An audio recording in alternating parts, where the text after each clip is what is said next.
Good afternoon, everyone, and welcome to Alibate's webinar series. Today, I'll be talking about principles and applications of ultrasonography in context of musculoskeletal conditions. So, as pain physicians, we do a lot of ultrasound-guided interventions, and we hardly focus on diagnostic ultrasound. Ultrasound has the capacity of providing clear, concise, conclusive, and fast diagnostic information and enables us to streamline our options, and it keeps more of our patient care or practice in-house. So it has become pain physician's stethoscope. So you can get a patient, you can examine in clinic, you will examine him clinically, you do an ultrasound scan to find a pathology or confirm your clinical diagnosis and treat it with real-time needling and discharge a patient. And all this with the help of an ultrasound in just a matter of time. So to do all that in the best possible way, you must know how to bring out the best image. And to bring out the best image or optimum ultrasound image, you must know a bit about basics of ultrasound. So let us start with the. So this is how we'll go about today: history, ultrasound basics, physics of ultrasound, image acquisition and modes, appearance of different tissues in ultrasound, basic operation, nobology, artifacts and anisotropy, scanning plane, and ergonomics. So ultrasound is nothing but sound waves. So bats have been using ultrasound to find its prey from thousands and thousands of years, and so are the dolphins. So what motivated us humans to invent sonar? The most famous ship, the Titanic, which sank in 1913 when it hit an the iceberg. And after that, many scientists filed a patent that they wanted to find a device which could stop such events. It was in 1915, Chilowski and Langevin developed a device that detects objects at the bottom of the sea. It is nothing but sonar or sound navigation and ranging. And eventually, the military started to use sonar to find its prey, and it was used extensively in World War I. So ultrasound waves is produced with the help of piezoelectricity, which was discovered by Curie brothers way back in 1880. The piece in piezoelectricity means pressure, and the term piezoelectricity implies converting pressure into electrical energy. So I'll come back to the details of piezoelectricity when we talk about physics. So in the field of medical medicine, ultrasound was initially used for therapeutic rather than diagnostic purposes. Even today, we continue to use ultrasound as therapeutic modality, especially by the physiotherapists. Surprisingly, the first ultrasound used was to visualize neoplastic tissues in the brain uh, and cerebral ventricles. However, the limitations of ultrasound instrumentation at the time prevented further development of clinical applications until mid 1960s, when the first commercial machine was developed in 1965, a huge ultrasound machine. But now a variety of compact handheld devices have come into the market in recent years.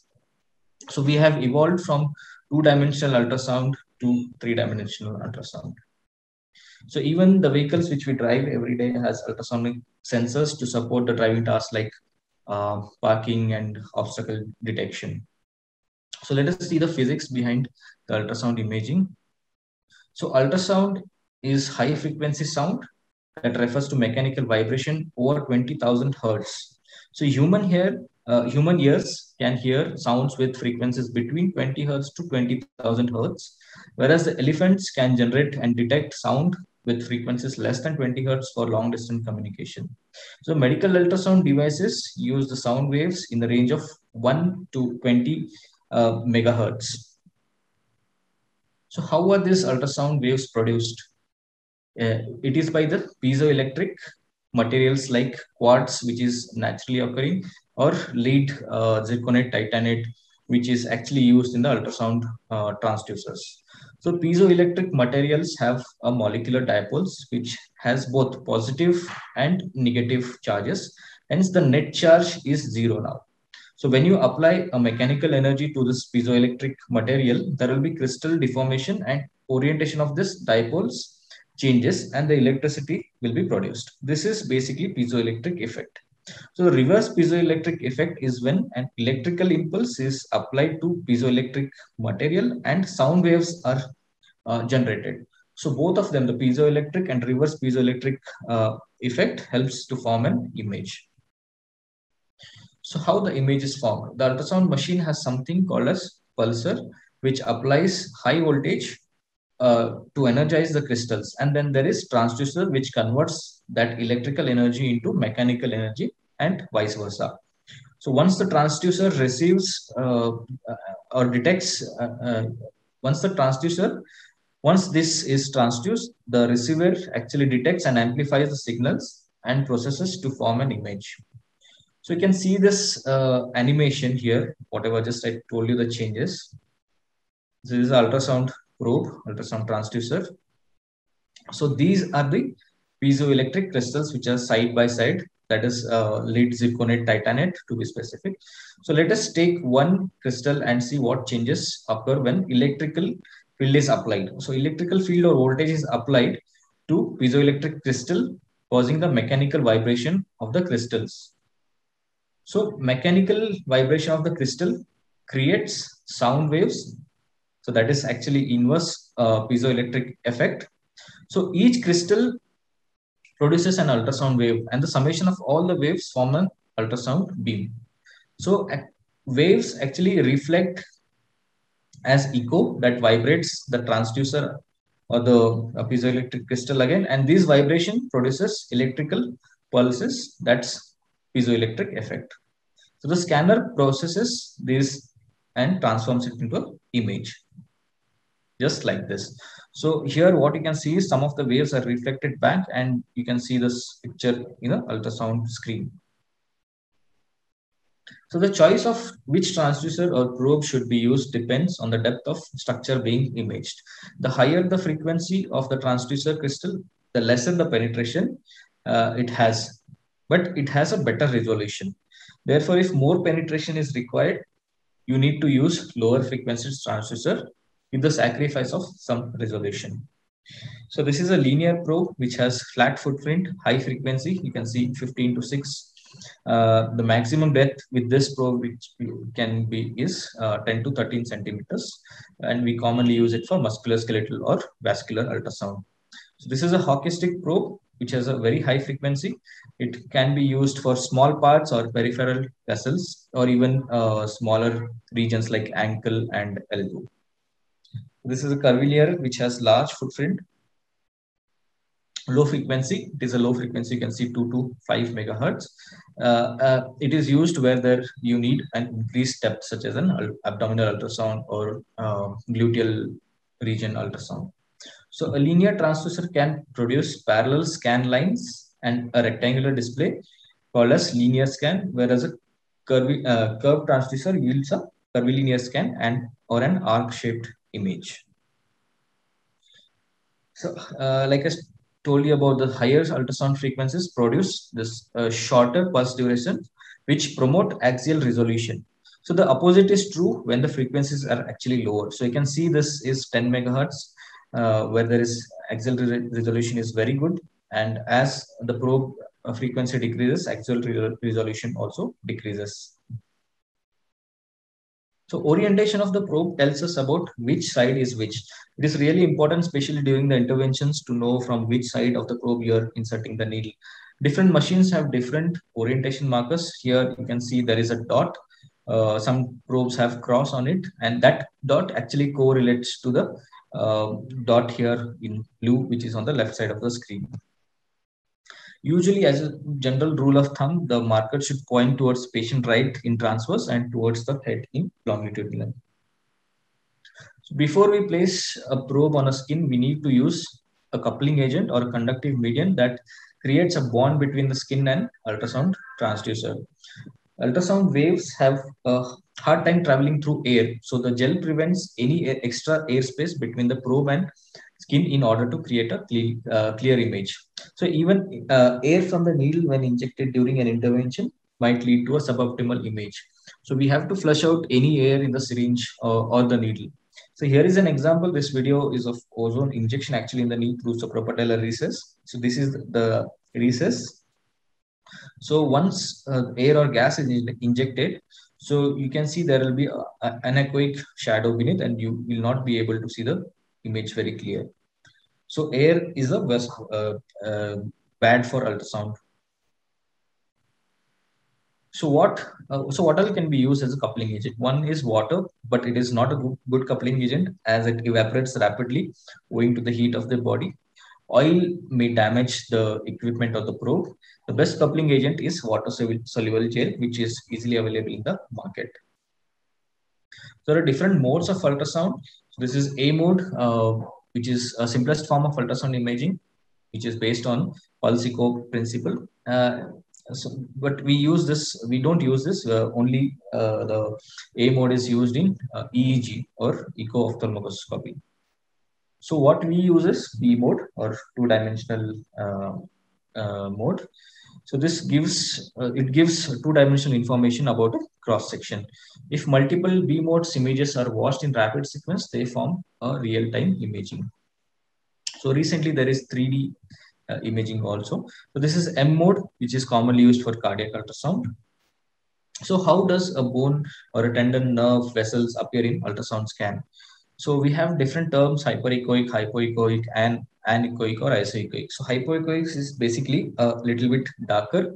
So you can see this hypoechoic compared to this.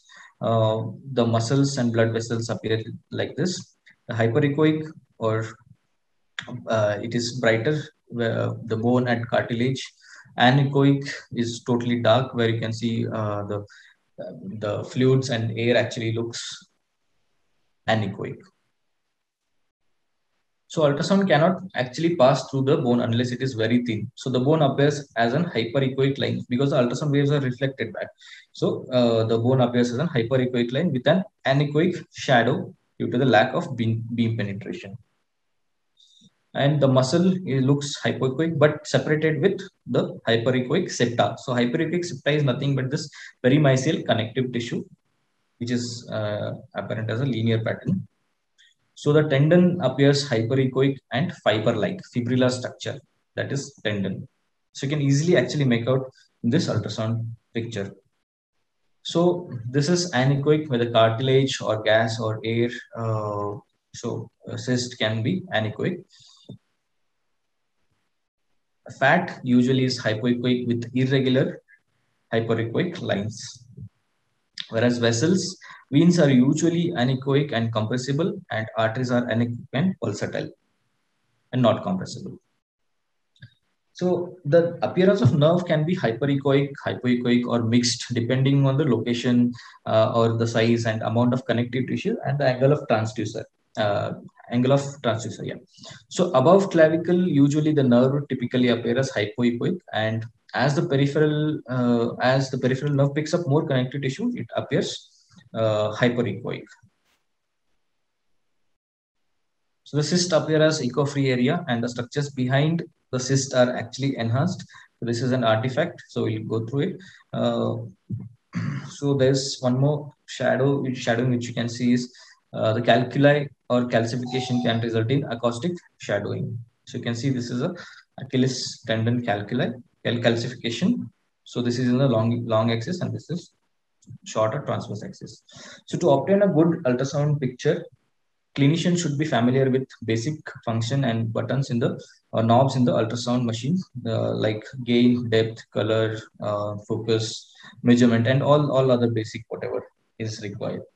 So coming to the gain is it dictates how bright or dark the image appears. So the increasing the gain amplifies the electrical signal produced by all the returning echoes, which in turn increases the brightness of entire image, including the background noise. So too much, so this is a scan of median nerve in the forearm. So too much gain, you can see in the second image, can actually create an artificial echoes or obscure the existing structure. So it's not like, even though it is the median nerve, you can make one, but it's not very clear. So even similarly here, if the gain is adjusted too little, it can result in an operator missing a real echo information. So this is an optimal gain setting where you can see a median nerve clearly. So coming to the depth, so the depth of the field should be adjusted to the area of interest. So again, here we are seeing a median nerve in the forearm. So here you can see too shallow. It may miss some information. from the background in deep field, and too deep will diminish the quality of image in superficial field. So you can see if you need to image a median nerve here, we don't need all this, lot of depth which is there, which can obscure some other, some of the normal structures. So this is an optimal depth for this required for the scanning of median nerve. So according to the depth of the structure to be scanned, you can adjust the depth of the in the ultrasound machine. So similar to a photo camera, the ultrasound beam also has a focal zone. So although this modern transducer generally provide a sharp images, the quality of image is best at the focal zone. So in most of the scanners, the focal zone is usually set at the depth of usually 2/3 of the total depth. Some scanners like this here uses dial or multiple focal zones. So usually it is not necessary to adjust the focal zone. However, when looking at the details in near field or extreme far field, it would be advisable to use the focus zone. So this actually the bidirectional arrows which you can see in the right quarter of the ultrasound screen. Here, this is the bidirectional arrow that is usually indicates the focus level setting. So for example, if the target structures are axillary veins like this, axillary veins and cords here, the focus level here is set too shallow. So because the bidirectional arrow usually indicates the focus, everything, all the ultrasound waves are focused on this particular area. So here it looks a bit dark. So whereas when the focus is set at the target area, it results in an optimal image. You can see now the nerve is very clear. So coming to the next, color Doppler, it facilitates the identification and quantification of blood flow. So when the blood is moving away from the transducer, the reflected wave will return at lower frequency than the original emitted wave. This is represented by blue color. Conversely, when the blood is moving towards the transducer, it is represented by red color. So even sometimes you can use Doppler for diagnostic purposes like neovascularization to see any inflammatory changes, or even in the case of rheumatoid arthritis. And even in the interventions, sometimes you can use this color Doppler to confirm the absence of blood flow in anticipated trajectory of the needle. So here you can see we are just scanning the radial artery. So the probe direction you can see is, towards the blood flow, you can see red. And when it is away from the blood flow, you can see blue. So coming to the power Doppler. Power Doppler is newer ultrasound technology. It is up to 5 times more sensitive in detecting blood flow than color Doppler. So unlike color Doppler, power Doppler is almost angle independent. But the disadvantages are more motion artifacts with even mildest of the movements. So here you can see a genicular artery, which usually is not visible with color Doppler, but power Doppler, you can visualize this. So artifacts are alterations in the image which do not represent an actual image of the examined area. So they may be produced by technical imaging errors or result from a complex interaction of the ultrasound with the tissues. So this is a reverberation artifact. So you can see this is a reverberation artifact, repeated reflections of the needle. So few tricks to reduce the reverberation artifact is you can increase the amount of gel used. You can use standoff pad, or you can try to reduce the gain and adjust the position of transducer. The next is acoustic shadowing.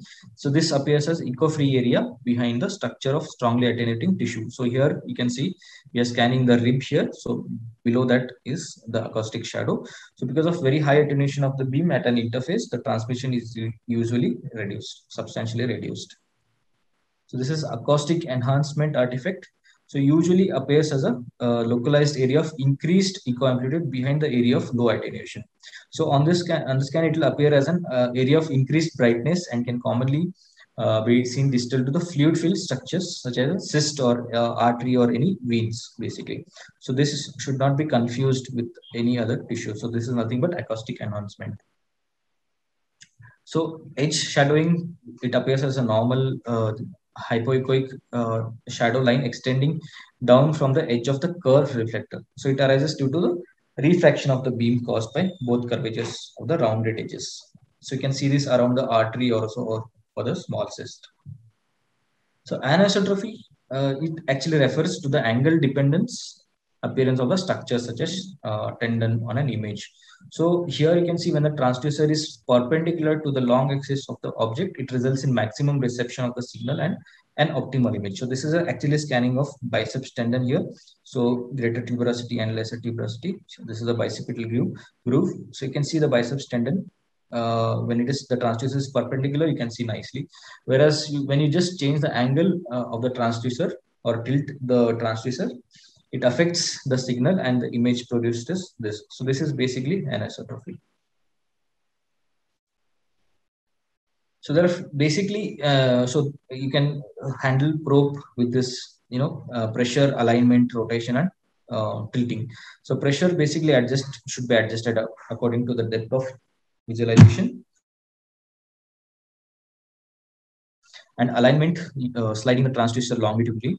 Rotation is basically rotating the transducer clockwise or anti-clockwise, and tilting or angling the transducer. So all these, basic handlings are very much important to get a best optimum ultrasound image. So just like an MRI, we have scanning planes here, median plane, sagittal plane, or transverse plane, coronal plane. So this is a long axis image. Suppose this is a vessel or an artery or a tendon. So if you keep perpendicular, this is a transverse view. If you keep long axis to the scanning structure, this is called longitudinal or long axis view. Similarly, we have out of plane needling and in plane needling. So out of plane needling, you can just see a dot, the needle as a dot. So you'll actually be confused with, like, you'll never see a tip. What is a tip, or you can not correlate which is a tip and which is the body of the needle.